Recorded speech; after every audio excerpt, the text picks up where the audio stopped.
Welcome back to the channel. My name's Joe. I wanted to thank you all for joining us today. In today's video, we're going to use my Bobcat E26 mini excavator to pick up logs and buck them into 16-inch pieces for firewood. Mike, the guy that I previewed in the last video, him and I are firewood partners, and I help him clean up his woods, and in return I get some firewood out of the deal. And some laughs. He's a really funny guy, really nice guy. So he's on his way over. The machine's warming up. In the meantime, I'm going to measure some metal here. I'm making a log table for my log splitter.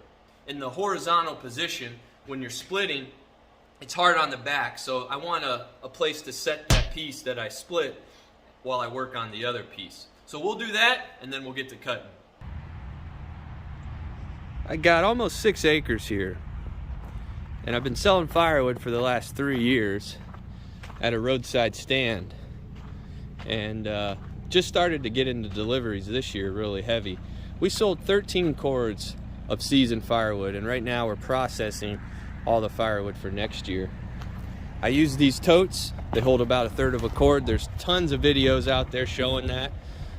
This is my processing station that I'm in the process of building. I just pick these logs up, buck them, and then I can set them over here and split. And I just got some more of these totes. I got to go get 8 more of these. This is my machine, E26 Bobcat. Does great for this kind of work. And this is my new chainsaw. I was a Husqvarna guy, and Mike, my firewood partner, talked me into a steel, so I went with the lowest commercial MS 261, and I'm liking it so far.